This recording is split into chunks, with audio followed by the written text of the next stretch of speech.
All right, now we're going to do something really fun. When we started the Steamboat Institute in 2009, we had the good fortune of having Tony Blankley agree to speak and serve as our conference moderator. Now, many of you may remember that Tony was the press secretary to Newt Gingrich when he was Speaker of the U.S. House of Representatives back in the 90s. He went on to a very distinguished career as editorial page editor of the Washington Times. He had a very popular opinion column that he wrote. He was a regular panelist on the McLaughlin Group. You would see him on different Fox News programs. And Tony was always a cheerful, hopeful voice for conservatism, which is one of the things that endeared him so much to people, along with his delightful British accent, of course. Well, Tony and his wife, Linda Davis, came out for our first Freedom Conference in 2009. They enjoyed it so much, they came back the next year, and Tony really became the face of the Steamboat Institute. Tony, by the way, found that title highly amusing. He thought that was quite funny. When Tony passed away early in 2012, we immediately knew we had to do something substantial and meaningful to honor his memory.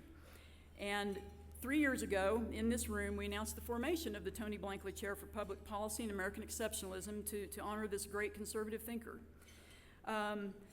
Last year, as you know, we awarded our first fellowship. The Tony Blankley Chair is to provide high-profile recognition and financial support. It includes a $10,000 stipend.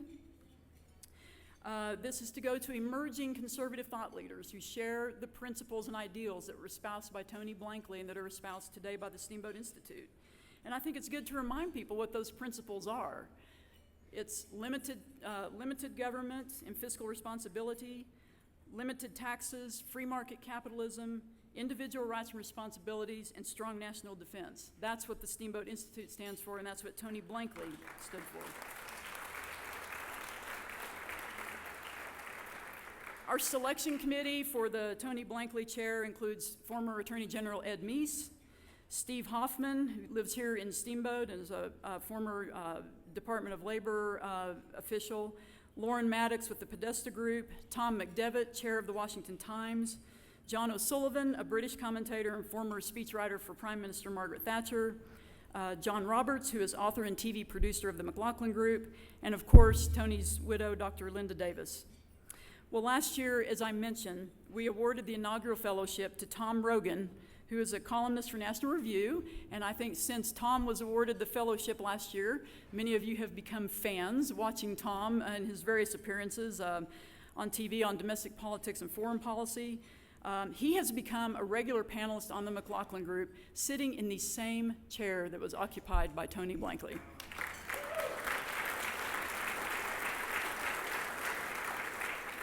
We are very proud that in Tom's work, when he has done TV appearances and his columns online on National Review and other online publications, features prominently Steamboat Institute Blankley Fellow, and we're so proud that in this way we're continuing the legacy of Tony and expanding the national profile and reach of the Steamboat Institute. So, in recognition of Tom Rogan's contributions as our inaugural Tony Blankley Fellow, we are pleased to announce tonight that we are extending Tom's fellowship and $10,000 stipend for another year, and we're honoring him with the designation of Senior Fellow. Tom Rogan, would you please come up?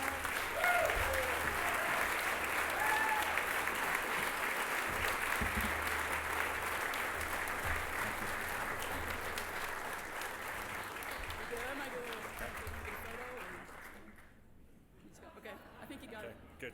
All right. You want to say a few things? Quickly. Yeah, I'll be very quick. Well, the first thing I should say is that as much as the British accent is useful, having a State Department father doesn't allow you to transport American dentistry to the UK. So I have quite prominent canines, but apart from that, the TV work has been good.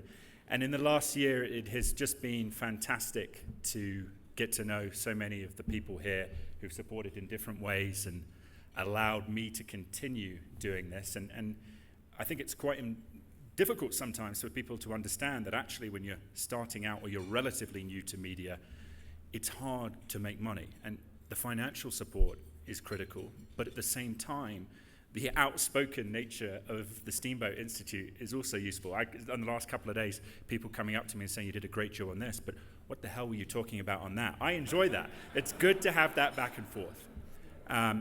But I'm always aware as well that as much as things are going well, Tony, that you have so much to live up to in his shoes, and I have his shoes, but I'm not him, and you couldn't be him. And the nature of that, I would just tell people, is if you go on the McLaughlin Group website, www.mclaughlin.com, type in Tony Blankley in the transcripts, and it will take you to every show that he did, and just read some of the things he was talking about.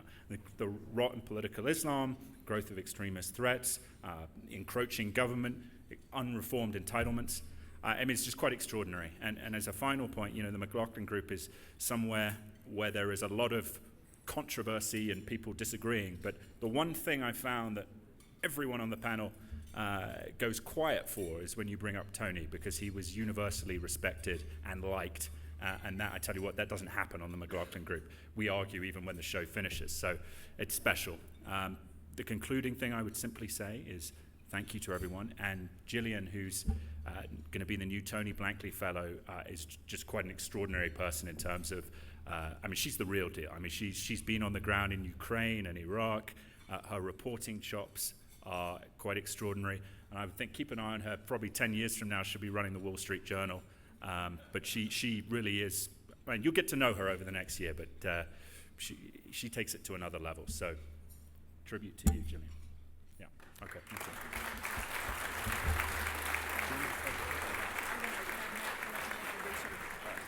Stay up here. Yeah, stay up here. Stay back here.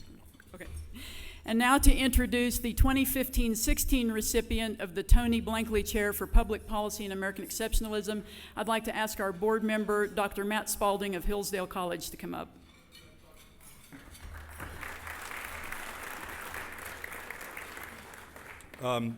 Education in a republic should form the character of its citizens, to know the most important things about their country and its principles, and to apply and uphold them in the work of self-government.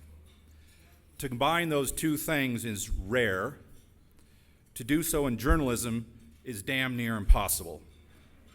One of the reasons why we had to turn to a foreigner in Tom Rogan, who does it very well. Our recipient tonight will do this as she continues her already promising career. She's from Wyoming, right next door. It's here for Wyoming. She has a big family, and her parents are here this evening, right? She started studying journalism in Cheyenne and had the good sense to transfer to Hillsdale College. So those are three big pluses. And she studied there American exceptionalism, or what we call political science, especially focusing on world politics.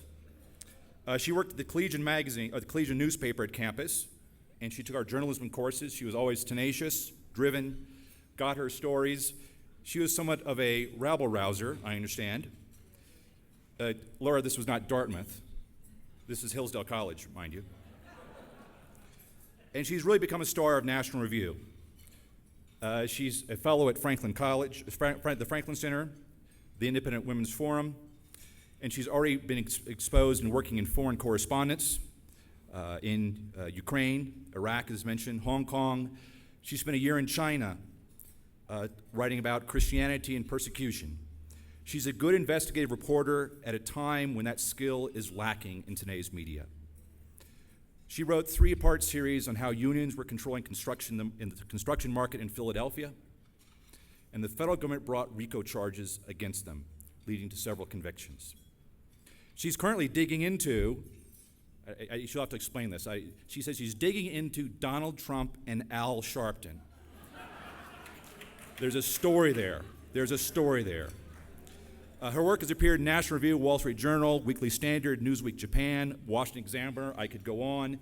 She is energetic, intense, focused, and driven, such young, well-educated talent, directed towards the right ends, will serve to do what James Madison once said, refine and enlarge the public views, serve our country and its principles, and inspire Americans to greatness.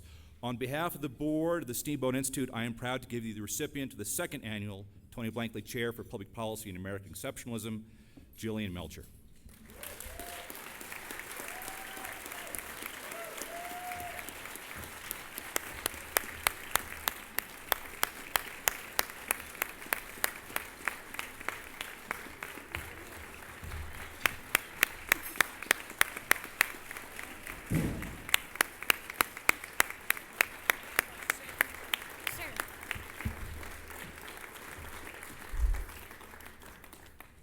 you.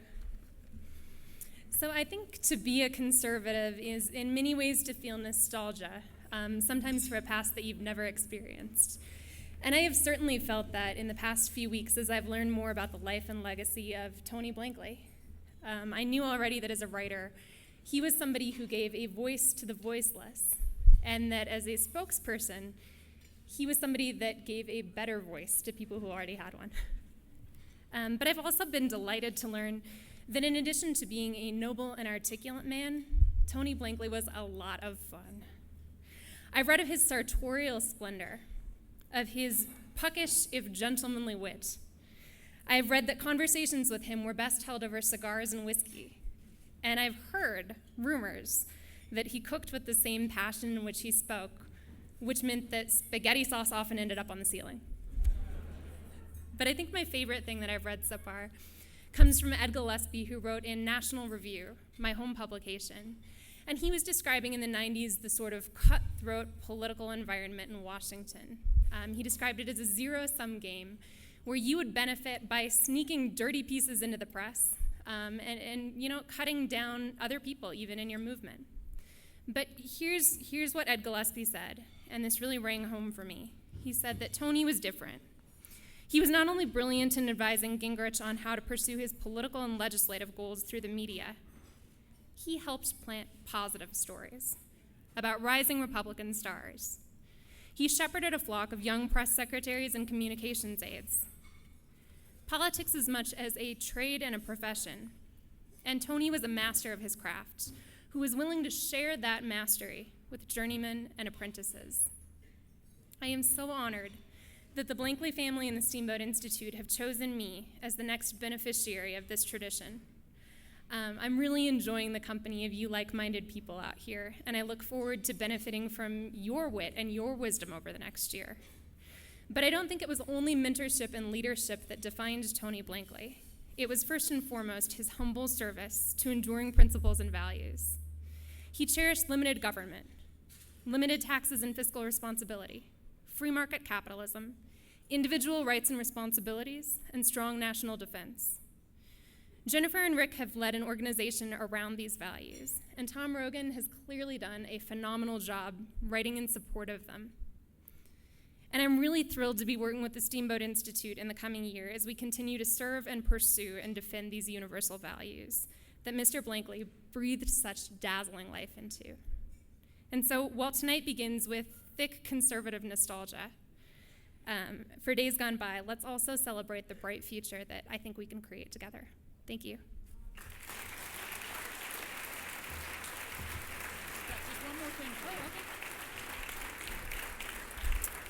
Now we have one more really special piece of this that will only take a couple of minutes, and we have Dr. Linda Davis, Tony Blankley's widow, would like to say just a few words.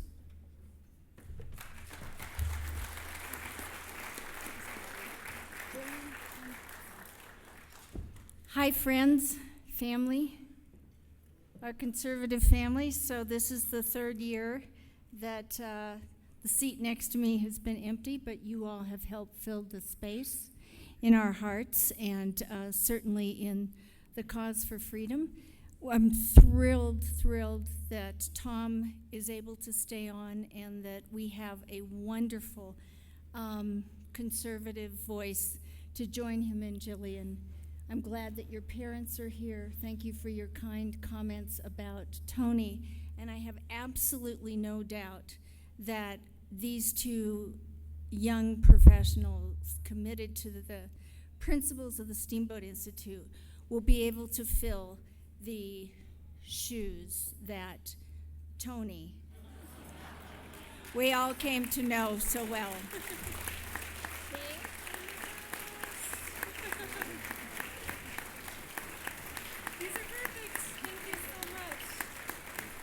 And if Tony was here, he would say, thumbs up, Laura, his good friend.